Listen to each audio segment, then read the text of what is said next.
Vendredi, ce sera la journée mondiale de lutte contre le sida et à cette occasion sort un livre de témoignages, portraits de vie, avec un H au milieu, aux éditions du Cherche Midi. Un livre préfacé par Jean-Luc Romero. Bonjour. Bonjour. Vous êtes conseiller régional d'Île-de-France et président d'élus locaux contre le sida. Un livre qui recueille 15 témoignages, 9 hommes et 6 femmes de 23 à 65 ans qui vivent avec ce virus, qui témoignent grâce à un grand reporter, Juan Duy. Les photos sont signées Patrick Messina et parmi eux, Yannick. Bonjour. Bonjour. Alors Yannick, vous avez aujourd'hui 43 ans, vous avez été contaminé au cours de votre premier rapport sexuel, vous aviez 16 ans. Comment ça s'est passé? Vous ne l'avez pas appris tout de suite? Non, moi je ne l'ai pas appris tout de suite, je l'ai su à 18 ans en fait, lors d'un don du sang. D'accord. Et donc c'est suite à ce don du sang que j'ai été après en rendez-vous à l'hôpital d'Avicenne, où on m'a fait un deuxième test en fait pour confirmer le premier. Et donc ça a mis à peu près un bon mois et demi avant que j'ai le deuxième résultat et que je puisse rencontrer un médecin. Voilà. Ça a été un choc total, vous n'étiez pas suffisamment au courant de cette infection, des risques? Alors au départ, non, moi j'étais pas du tout au courant parce que c'était dans le début des années 90, donc c'était encore quelque chose qu'on entendait peu parler, ou alors pour les homosexuels ou les gens qui étaient par la drogue. Donc pour moi, je ne comprenais pas. Et quand on me l'a annoncé, on m'a dit vous avez une sérologie, donc sans plus de détails. Donc vous ne disiez pas grand-chose. Donc j'avais pas beaucoup plus d'informations au final. Alors, vous n'avez pas transmis le virus, mais qu'est-ce que ça a changé dans votre vie sentimentale? Alors dans ma vie sentimentale, ça a été un peu un parcours du combattant. Pendant plusieurs années en fait, parce que moi j'ai en fait dès le début de ma maladie j'ai pris en fait le parti de l'annoncer quand j'avais une relation avec quelqu'un, de l'annoncer très rapidement. Donc j'ai eu le droit à diverses réactions. J'ai eu des copines qui sont parties, qui m'ont tourné le dos devant moi et qui sont parties directement, donc d'autres que ça dérangeait pas, mais le lendemain je les revoyais plus. Ouais. Donc il a fallu que j'attende d'avoir une bonne quarantaine d'années pour pouvoir avoir une relation qui m'a permis d'avoir ma fille et qui est séronégative. Parce qu'effectivement, c'était un de vos objectifs dans l'existence, d'avoir une fille, et vous avez pu effectivement l'avoir à un moment où on maîtrise bien toutes ces techniques faites pour éviter tout risque de transmission. Tout à fait. Jean-Luc Romero, quand on entend effectivement, c'était à une époque où on connaissait moins les risques, mais il y a effectivement dans ce livre, il y a des outils de prévention, on fait le point sur les outils de prévention et un point médical.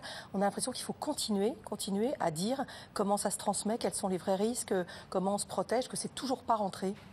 C'est-à-dire qu'on en parle beaucoup moins. D'abord, c'est une maladie invisible, puisqu'on ne parle quasiment plus du sida. Alors, c'est le 1er décembre, et puis on a aussi, à l'occasion du SIDAction, on n'en parle plus, alors que c'est le grand paradoxe. Il n'y a jamais autant de gens qui vivent avec le VIH et dans le monde et en France, et on n'en parle pas. Et on a eu hier les nouveaux chiffres concernant l'année 2016. Et en France, eh bien, il y a toujours, depuis 5 ans, on a à peu près 6000 diagnostics tous les ans. Donc, ça reste constant. Voilà, donc on voit qu'on a encore beaucoup de travail. Alors qu'en plus, on a un énorme espoir. On peut quand même aboutir à un monde sans sida, mais pour ça, il faudrait s'en donner les moyens. Cet ouvrage, il obéit à deux logiques. D'abord, une démarche extrêmement artistique, parce que c'est vraiment un bel ouvrage, un beau livre, de belles photos, des textes percutants, et aussi une action d'éducation. C'est ce que vous faites aussi, Yannick, avec DMC Action Sida, dont vous portez d'ailleurs le t-shirt sur vous. Quel est le but de cette association ?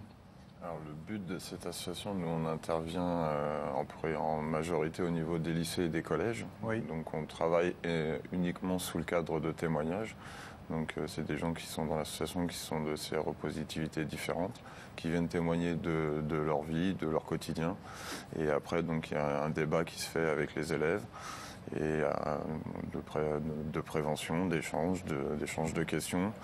Donc nous, on parle avec eux, on leur dit il n'y a aucune question taboue, voilà, donc toutes les questions sont les bienvenues, il n'y a pas de questions bêtes, donc comme ça il y a un vrai échange qui se crée, il n'y a pas de... Et comme vous n'êtes pas un professionnel de santé, peut-être que l'échange est plus facile, plus aisé, sans tabou. Tout à fait, c'est ça. Région parisienne uniquement ou... Non, on bouge partout où on peut nous demander. Là cet été on part sur un festival en Vendée pour faire de la prévention dans un festival de musique, voilà, on va partout où on peut, une maison de quartier, prison...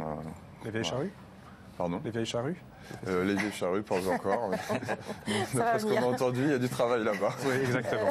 Jean-Luc Romero, ce qui est intéressant aussi dans ce livre, c'est qu'effectivement, ce sont des témoignages d'hommes, de femmes, de jeunes, de moins jeunes, avec tout type de contamination. Est-ce qu'avec tous ces exemples, tous ces cas, est-ce que pensez-vous qu'il y a encore des populations qui ne se sentent pas concernées ? Bah oui, forcément. Vous savez, en plus, une maladie qui ne se voit pas n'existe pas. C'est l'intérêt. C'est pour ça qu'Élus locaux contre le sida a voulu ce livre, pour montrer que ça pourrait être vous, ça pourrait être votre sœur, votre mère, vos enfants, pour essayer de concerner un peu tout le monde. Et puis pour faire tomber aujourd'hui, ce qui est quand même un frein à la fin du sida, c'est-à-dire les stigmatisations et les discriminations que subissent les personnes séropositives. Parce que si on veut arriver à cette fin du sida, c'est aujourd'hui un des freins les plus importants.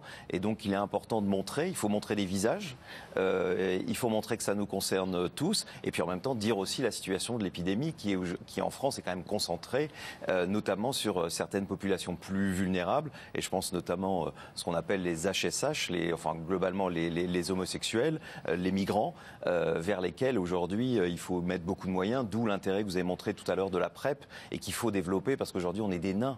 La PrEP, vous savez, moi j'étais à San Francisco il y a quelques semaines pour voir ce qu'ils faisaient sur la PrEP. À San Francisco, 12 500 personnes sont sous PrEP.